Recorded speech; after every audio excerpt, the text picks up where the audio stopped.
No ensino médio, há cerca de 15 anos, meu professor de filosofia, uma réplica do cantor Maurício Manieri, foi quem despertou meu interesse pelo estudo das palavras. Embora lidar com palavras seja algo desafiador para mim. Na sala de aula, ele nos explicou brevemente sobre o poder que as palavras possuem, sobre sua importância na relação humana e como elas podem ser manuseadas para falar-se com eficácia e fortalecer uma mensagem. Os maiores êxitos no campo profissional não são conquistados sempre por pessoas que conhecem mais da parte técnica da profissão. O indivíduo que possui, além do conhecimento técnico, a habilidade para falar bem, para convencer os outros do seu modo de pensar e para vender suas ideias, este indivíduo tem maiores chances em obter o sucesso profissional. O nome Dale Carnegie é conhecido quando se trata de relações humanas. O escritor americano é o autor do best-seller Como Fazer Amigos e Influenciar Pessoas. O livro vendeu milhões de cópias e é resultado de 15 anos de pesquisa e experiência. O livro foi escrito para ser utilizado como manual nos cursos do escritor sobre comunicação eficaz e relações humanas. Entre as milhares de pessoas que participaram das aulas do Carnegie, um dos nomes mais conhecidos é do americano Warren Buffett, um dos investidores mais bem-sucedidos no mundo. Ele participou do curso aos 20 anos de idade e fala com orgulho da importância que o curso teve em sua vida. If I hadn't have done that, my whole life would have been different. So in my office, you will not see the degree I got from the University of Nebraska. You'll not see the master's degree I got from Columbia University, but you'll see the little award certificate I got from the Dale Carnegie course. O livro é sobre como conseguir o melhor das pessoas à sua volta e como isso vai gerar grandes benefícios, seja no trabalho, com a família ou com amigos. A primeira das 4 partes do livro traz princípios fundamentais para lidar com pessoas. Em fevereiro de 1931, o jovem Francis Crowley, ou Two Gun como ficou mais conhecido, iniciou uma onda de crimes que durou 3 meses. A cidade de Nova York testemunhou a mais impressionante caçada humana até aquele momento. A captura do Two Gun tornou-se uma das mais dramáticas da história da polícia. O criminoso foi localizado e cercado por 150 policiais e detetives no apartamento de sua namorada. Por cerca de 2 horas, o bairro em Nova York foi tomado por disparos de pistolas e metralhadoras até que ele fosse capturado. E como Two Gun considerava-se? Sabemos porque, enquanto a polícia atirava contra seu apartamento, ele escreveu uma cartinha endereçada a quem possa interessar. Na carta, Crowley escreveu: "Debaixo do meu casaco há um coração cansado, mas bondoso, um coração incapaz de fazer mal a qualquer pessoa."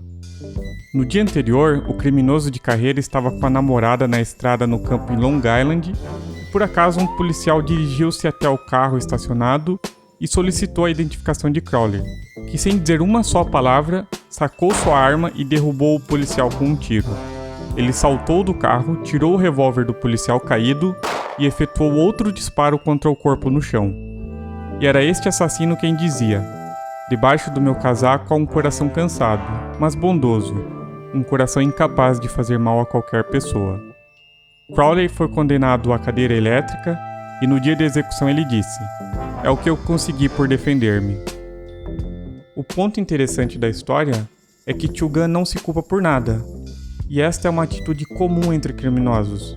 Não importa o tamanho do percurso de carnificina deles, não importa o sofrimento que causaram aos outros, cada um deles mantém a opinião de que ele é uma boa pessoa. Passei os melhores anos da minha vida proporcionando os mais verdadeiros prazeres ao povo, ajudando-o a divertir-se, e tudo que consegui com este meu gesto foram insultos e a existência de um homem caçado. Estas são palavras de Al Capone, famoso por ser violento, o mais sinistro chefe de gangsters que já apareceu em Chicago. Ele não se condena, julgava-se um benfeitor público, mal apreciado e mal compreendido. Se Two Gun Crowley, Al Capone e homens e mulheres que encontram-se atrás das grades não se recriminam por alguma coisa, o que diremos acerca de pessoas que você e eu diariamente estamos em contato? O primeiro princípio fundamental para lidar com pessoas é o entendimento de que a crítica é ineficaz. Repreender coloca o indivíduo na defensiva e geralmente faz com que ele se esforce para justificar-se. A crítica é perigosa porque ela fere o precioso orgulho da pessoa, machuca seu senso de importância e gera o ressentimento.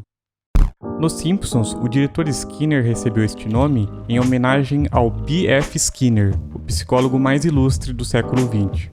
Foi ele quem provou que um animal recompensado por um bom comportamento aprenderá muito mais rapidamente e guardará o que aprendeu com mais efetividade do que um animal que foi punido por mau comportamento.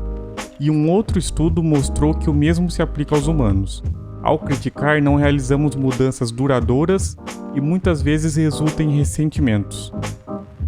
Hans Selye, um importante endocrinologista, conhecido por seus estudos sobre os efeitos do estresse no corpo humano, afirmou: com a mesma intensidade da sede que nós temos por aprovação, tememos a condenação.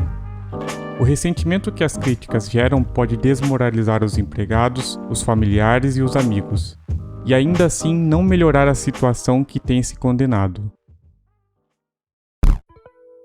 Entre as responsabilidades de George Johnston, um coordenador de segurança em uma empresa de engenharia, é a de garantir que os funcionários usem seus capacetes sempre que estiverem trabalhando em campo. Ele relatou que, ao deparar com trabalhadores que não estavam usando o capacete, impunha sua autoridade ao falar sobre o regulamento e exigia que cumprissem rigorosamente. Como resultado, ele obtinha a obediência imediata. No entanto, assim que se afastava, os operários retiravam os capacetes. George decidiu então experimentar uma abordagem diferente. Na primeira oportunidade em que viu operários infringindo o regulamento, ele perguntou se os capacetes eram desconfortáveis ou se eles não se ajustavam às suas cabeças, e com um tom de voz amigável, comentou que os capacetes tinham a função de prevenir acidentes e sugeriu que eles sempre usassem seus capacetes no trabalho. O resultado foi uma melhora no cumprimento com o regulamento, sem provocar ressentimentos ou perturbações emocionais. Quando tratamos com pessoas, não estamos tratando com criaturas lógicas, estamos lidando com criaturas emotivas, criaturas cheias de preconceitos e motivadas por orgulho e vaidade. Não falarei mal de ninguém, disse Benjamin Franklin, um perito em lidar com pessoas, mas falarei tudo de bom que souber de cada pessoa. Qualquer tolo pode criticar, condenar e queixar-se, e a maioria dos tolos faz isso. Mas é preciso caráter e autocontrole para ser compreensivo e saber perdoar. O poema O Pai Perdoa, de W. Livingston Learned, contém um exemplo sobre o uso da crítica amarga na relação familiar.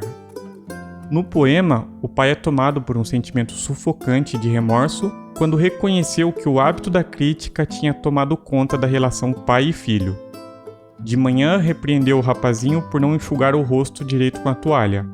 Chamou-lhe a atenção por não ter limpado os sapatos, gritou furioso com ele por ter atirado alguns de seus pertences no chão. Durante o café da manhã, implicou com o filho por derramar café fora da xícara, por não mastigar a comida, por colocar o cotovelo na mesa e por passar manteiga demais no pão. O poema segue e, mesmo diante da frequente indiferença, o brilho no coração do pequeno garoto permanece forte na demonstração de amor pelo pai. O que levou o pai a refletir e concluir que ele esperava muito da juventude, avaliava pelos padrões da idade dele, e o hábito de encontrar erros foi como ele vinha recompensando o filho por ser uma criança. Quando estivermos tentados a condenar as pessoas, tentemos compreendê-las e descobrir por que fazem o que fazem. É uma atitude muito mais proveitosa, que gera simpatia, tolerância e bondade. O primeiro princípio para lidar com pessoas é não critique, não condene e não se queixe. Existe uma única maneira para conseguir que alguém faça algo. E este meio é conseguir que a outra pessoa queira fazer. Não existe outro caminho.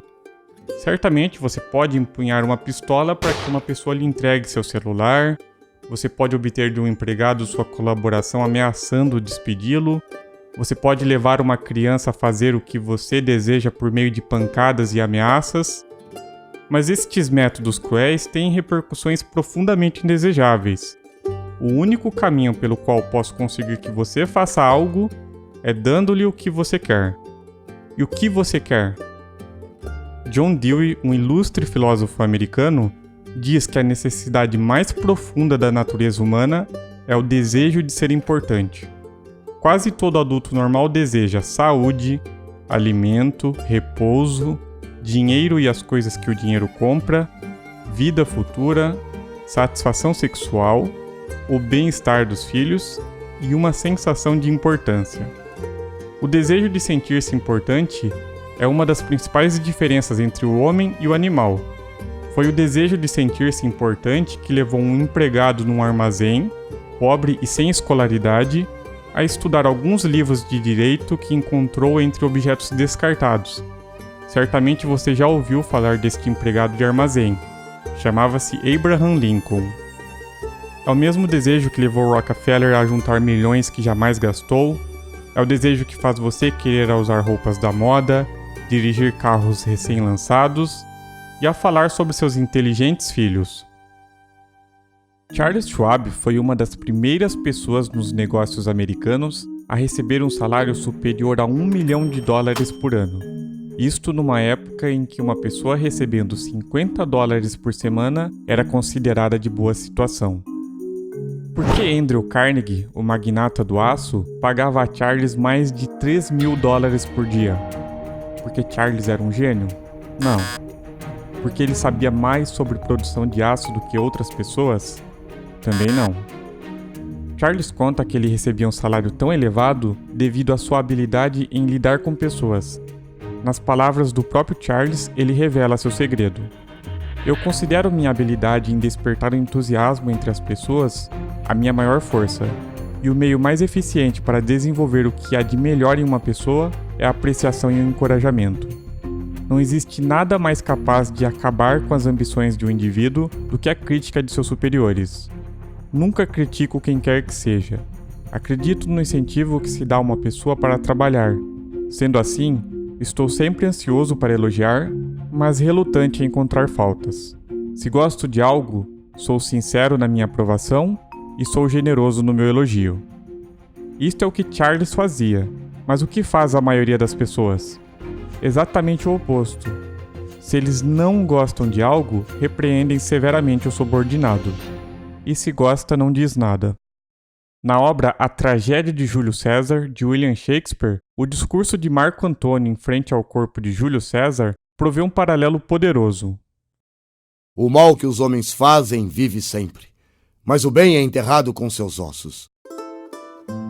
Uma história que nunca aconteceu, mas ilustra bem uma verdade. Uma camponesa, ao final de um dia duro de trabalho, colocou na mesa, na frente de seus companheiros, uma enorme pilha de feno. E quando eles, indignados, perguntaram se ela estava ficando louca, ela respondeu: "Por 20 anos venho cozinhando para vocês, e durante este tempo todo, nunca abriram a boca para dizer que não estavam comendo feno." Os estudos apontam a falta de reconhecimento como um dos principais motivos de um relacionamento naufragar. E isto não se trata somente de agradecer, por exemplo, quando um companheiro ou companheira tira o lixo. O reconhecimento inclui, além da apreciação pelo que eles fazem, a apreciação por quem eles são como pessoa. Paul Harvey, um famoso radialista americano, em um dos seus programas contou uma história que aconteceu há quase 60 anos atrás, quando um rato perdido na sala de aula causou um grande tumulto. A senhora Benedutti, professora do ensino fundamental, pediu ao pequeno Steve Morris que a ajudasse a encontrar um rato. Ela apreciava o fato de que a natureza houvesse dado a Steve algo que ninguém na sala de aula possuía: um aguçado par de ouvidos para compensar sua cegueira. Era aquela a primeira vez que alguém reconhecia a capacidade de seus ouvidos. Muitos anos depois, ele afirmou que aquele ato de apreciação foi o começo de uma nova vida. Ele desenvolveu seu dom auditivo e esforçou-se para se tornar Stevie Wonder, um dos nomes mais importantes e influentes na música. Tenha em mente uma importante diferença entre a bajulação e um elogio. É simples. Um é sincero, a outra é falsa. Um vem do coração, a outra da boca para fora. Um é altruísta, a outra é egoísta.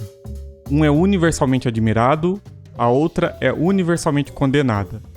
Se tudo o que tivéssemos que fazer fosse usar a bajulação, todos nós seríamos especialistas em relações humanas. Passamos a maior parte do tempo pensando em nós mesmos. Se deixarmos de pensar em nós mesmos por um momento e começarmos a pensar nos aspectos bons de uma outra pessoa, não precisaremos nos valer da bajulação barata e falsa ao ponto de ser motivo de zoação quase antes de sair da boca. Esqueça então a bajulação, experimente descobrir as qualidades boas de uma outra pessoa, seja honesto na sua aprovação e generoso no seu elogio, e as pessoas apreciarão suas palavras. O segundo princípio para lidar com pessoas é: demonstre sua apreciação honesta e sincera. A princesa Kate Middleton ama pudim com caramelo, mas por uma estranha razão ela observou que peixes preferem minhocas. Sendo assim, quando ela vai pescar, ela não pensa sobre o que ela gosta, ela pensa sobre o que os peixes gostam, e o primeiro cuidado dela quando vai pescar é de não iscar um pudim com caramelo, mas sim uma minhoca. Por que não usar o mesmo senso prático para pescar pessoas? A única forma existente na Terra para influenciar uma pessoa é falar sobre o que ela quer e mostrar-lhe como conseguir aquilo. Se, por exemplo, você quer que seu filho pare de fumar, não lhe pregue sermões e não fale sobre o que você quer. Mostre para ele que o cigarro diminui suas possibilidades no futebol ou de vitória na corrida. Cada ato que você realizou desde o dia que nasceu foi porque você queria uma coisa.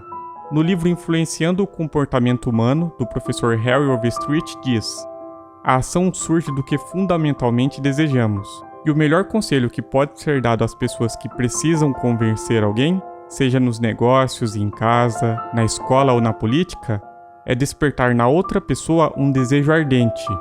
Aquele que puder conseguir isto terá o mundo ao seu lado, e aquele que não conseguir trilhará um caminho isolado. Nas palavras de Henry Ford, um dos melhores conselhos sobre a fina arte das relações humanas: se existe algum segredo do sucesso, ele consiste na habilidade de aprender o ponto de vista da outra pessoa e ver as coisas tão bem pelo ângulo dela como pelo seu. Essa é uma verdade tão simples e tão evidente que todos deveriam conhecê-la. No entanto, é mais fácil enxergar as coisas somente pelo próprio ponto de vista. Bárbara, que trabalhou num banco em Nova York, queria mudar-se para o Arizona devido à saúde do filho. Ela escreveu um e-mail para alguns bancos no Arizona. Ela poderia ter escrito sobre o porquê ela precisava do emprego, mas ela fez diferente. Já conhecia os princípios das relações humanas e as colocou em prática. No e-mail: prezado senhor, meus 10 anos de experiência bancária seriam de interesse a um banco que cresce tão depressa quanto o do senhor. Tenho trabalhado em várias funções no banco Bankers Trust em Nova York, o que me proporcionou alcançar meu atual cargo de gerente de agência. Adquiri muita experiência e habilidade em todas as fases bancárias, incluindo relações com depositantes, créditos, empréstimos e administração. Estarei de mudança para o Arizona no próximo mês de maio e tenho certeza que poderei contribuir para o seu crescimento e rendimento. Estarei no Arizona no dia 13 de abril e gostaria de ter a oportunidade de mostrar ao senhor de que modo poderei colaborar com os objetivos do seu banco. Atenciosamente, Bárbara L. Anderson. 11 dos 12 bancos convidaram a Bárbara para uma entrevista e ela pôde escolher qual oferta aceitar. Na mensagem, ela acertou ao não falar sobre o que ela queria. Ela escreveu de que modo poderia ser útil, enfocando as necessidades deles. Considerar o ponto de vista de outra pessoa e despertar nele um desejo de possuir algo não deve ser entendido como manipulação. Na manipulação, a pessoa prejudica-se e faz algo em benefício de quem a persuadiu. E numa negociação, ambas as partes saem beneficiadas. Tanto o banco quanto a Bárbara ganharam algo com o e-mail enviado por ela. O banco contratou uma valiosa funcionária e Bárbara um emprego ajustado às suas necessidades. O terceiro princípio para lidar com pessoas é despertar um forte desejo na outra pessoa. Essa é uma pequena fração de tudo que o livro fala. Aqui é uma versão de bolso. É a mesma coisa, só que menor, uma versãozinha compacta. Para quem tiver interesse em comprar, vou deixar um link da Amazon na descrição do vídeo. Eu li este livro aqui há uns 12 anos atrás. Para gravar o vídeo eu reli, valeu muito a pena, eu já tinha esquecido muita coisa. E o título do livro, ele chama bastante atenção, Mas ele pode enganar, né? Pode parecer que é uma leitura direcionada para pessoas introvertidas ou para manipulação, e não é nada disso. Este livro aqui eu recomendo para todo mundo e, em resumo, é o estudo do comportamento humano aplicado para a comunicação eficaz. Então é um assunto bastante interessante. A ideia original era fazer pelo menos 3 vídeos sobre este livro, porque ele tem bastante conteúdo. Mas eu não sei, por enquanto eu vou publicar este vídeo, depois eu penso nisso. Você pode me ajudar nos comentários, o que você acha? Devo gravar outras partes? Espero que vocês tenham gostado do vídeo. Me desculpa, a ideia era fazer 10 minutos e acabou dobrando. Espero que tenha ficado interessante. Inscreva-se no canal para não perder os próximos vídeos. Muito obrigado pelo apoio, pela audiência de sempre. Um beijo, um abraço e até o próximo vídeo.